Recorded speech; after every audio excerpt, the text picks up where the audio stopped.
तो चलिए जी, आज हम कौन सा क्वेश्चन कवर करेंगे? Questions related to coating of tablet. Tablet मतलब टैबलेट हमारी बन गई, उसके ऊपर कोट करना है। क्यों कोट करेंगे? बहुत सारे रीजंस हो सकते हैं कोट करने के।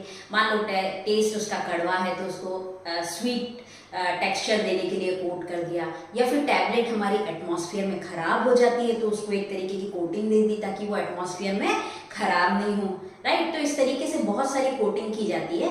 तो अपन क्या पढ़ेंगे, क्वेश्चंस किस किस तरीके से बन सकते हैं ये देखते हैं, बेसिकली कोटिंग क्या होती है, ठीक है।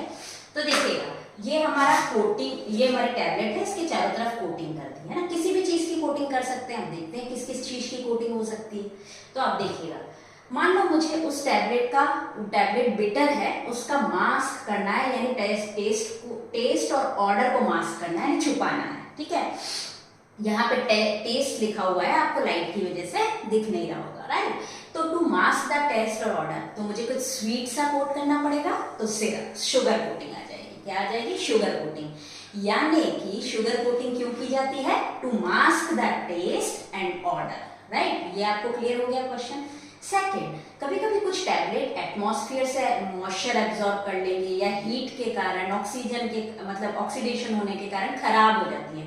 बहुत सारे रीजन से एटमॉस्फेरिक एनवायरनमेंट के कारण खराब हो जाती है। तो उनपे कौन सी कोटिंग की जाती है? Film coating. फिल्म कोटिंग कुछ नहीं है, टैबलेट के ऊपर एक फिल्म चढ़ा दी जाती है, किसकी? सेलुलोज की। तो हाइड्रोक्सी प्रोपाइल मेथाइल सेलुलोज, ये क्वेश्चन आया हुआ है कि फिल्म कोटिंग जो है वो किसकी की जाती है? Hydroxy propyl methyl cellulose. अब कभी प्रोपाइल सेलुलोज आ जाए तो भी ठीक है, कभी मिथाइल सेलुलोज आ जाए तो भी ठीक है, यानी hydroxy propyl cellulose, hydroxy methyl cellulose, ऐसे मिलते जुलते से नाम आ जाए तो वो सब क्या है? फिल्म कोटिंग की जाती है। और ये जो फिल्म कोटिंग होती है ना, ये वाटर में सॉल्युबल होती है, क्योंकि हम खाएंगे इसको तो वाटर में सॉल्युबल तो होनी ही चाहिए, ये याद रखना है। फिल्म कोटिंग वाटर में सॉल्युबल होती है। तो पहली चीज, फिल्म कोटिंग क्यों की जाती है? तो याद रखना है, प्रोटेक्ट फ्रॉम एटमॉस्फेयर, एटमॉस्फेयर से प्रोटेक्ट करने के लिए की जाती है, राइट। सेकेंड क्वेश्चन, किसका कोट किया जाता है इसमें? तो हाइड्रोक्सी प्रोपाइल मेथाइल सेलुलोज। तो ये सेलुलोज को पकड़ लीजिए आप पहले तो, ठीक है।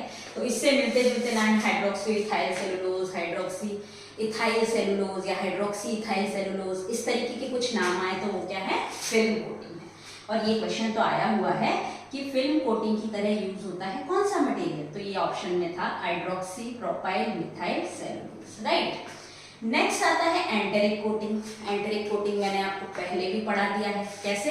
एंटेरिक कोटिंग मैंने आपको पहले पढ़ा दिया है। मान लो मैंने कोई टैबलेट ली, ठीक है ना, उसका डिजायर्ड इफेक्ट मुझे इंटेस्टाइन में देना है, ठीक है ना। मेरी इंटेस्टाइन में वो डिग्रेड होनी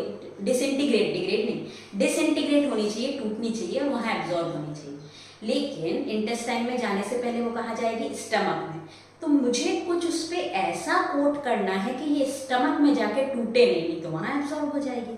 तो हम एक ऐसी कोटिंग कर देते हैं कि जब हम टैबलेट को लेते हैं तो स्टमक में डिसइंटीग्रेट ना होके सीधे वहां से बाईपास होके इंटेस्टाइन में जाके डिसइंटीग्रेट होती है। तो ऐसी टैबलेट्स को क्या बोला जाता है? Enteric coating. Enteric coating, right. Intestine से याद रखिएगा, एंटेरिक कोटिंग। तो ये साइट ऑफ एक्शन, यानी डिजायर्ड साइट पे एक्शन दे रही है, यानी मुझे इंटेस्टाइन पे एक्शन देना है तो इंटेस्टाइन पे एक्शन दे रही है, राइट। इसके एग्जांपल ज्यादातर आता है थैलेट, ठीक है ना। यदि आप थैलेट का नाम सुनते हैं तो वो क्या है? एंटेरिक कोटेड टैबलेट है, राइट। तो अब देखिए, या फिर कैप, CAP के नाम से आता है, सेलुलोज एसीटेट थैलेट। तो आप थैलेट को पकड़ के रखिए, थैलिक एसिड, थैलेट, ये सब ज्यादातर एंटेरिक कोटेड टैबलेट में यूज होते हैं, राइट। अब लास्ट है सस्टेन रिलीज के लिए भी कोटिंग की जाती है। सस्टेन रिलीज क्या होता है समझाती हूँ। हमने टैबलेट ली, ठीक है ना, उसमें से एकदम से टैबलेट सारी डिसइंटीग्रेट नहीं होती, धीरे धीरे एक्टिव इंग्रेडिएंट रिलीज होता रहता है बहुत लंबे टाइम तक के लिए। कभी कभी आप देखिएगा किसी टैबलेट पे SR लिखा हुआ होता है, ठीक है ना। तो SR का मतलब होता है सस्टेन्ड रिलीज, यानी धीरे धीरे उसमें से इंग्रेडिएंट रिलीज होता है। एकदम से टूटकर सारे इंग्रेडिएंट रिलीज नहीं होते, धीरे धीरे इंग्रेडिएंट रिलीज होते रहते हैं, जब जरूरत पड़ती जाती है रिलीज होते रहते हैं। तो वो लंबे टाइम तक, प्रोलॉन्ग टाइम तक उसका एक्शन होता है। याद रखिएगा, सस्टेन्ड रिलीज टैबलेट, सस्टेन्ड करना किसी चीज को, समझते हैं ना सस्टेन्ड का मतलब? सस्टेन्ड करना किसी चीज को। तो सस्टेन्ड रिलीज टैबलेट क्या होती है? धीरे धीरे उसमें से इंग्रेडिएंट रिलीज होते हैं और प्रोलॉन्ग टाइम तक एक्शन देते हैं। तो देखिए यहाँ तक, यहाँ पे कितने ज्यादा क्वेश्चंस आपके कवर होते हैं।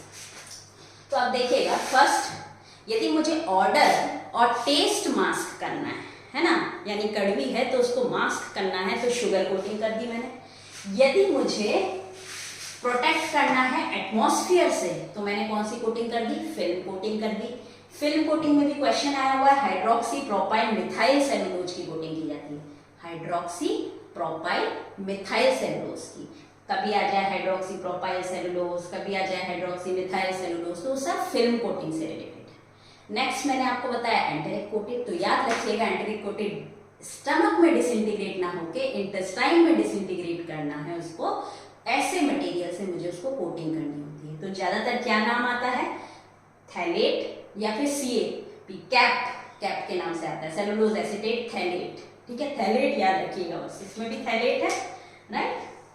नेक्स्ट आता है सस्टेन्ड रिलीज। तो सस्टेन्ड रिलीज में हमको क्या याद रखना है कि जो सस्टेन्ड रिलीज है उसमें इंग्रेडिएंट सस्टेन्ड है, यानी धीरे धीरे रिलीज हो रहे हैं और प्रोलॉन्ग टाइम तक एक्शन देते हैं, ज्यादा लंबे टाइम तक एक्शन देते हैं, प्रोलॉन्ग एक्शन, ये याद रखिएगा, क्वेश्चन बन जाता है कभी, प्रोलॉन्ग एक्शन देते हैं, राइट।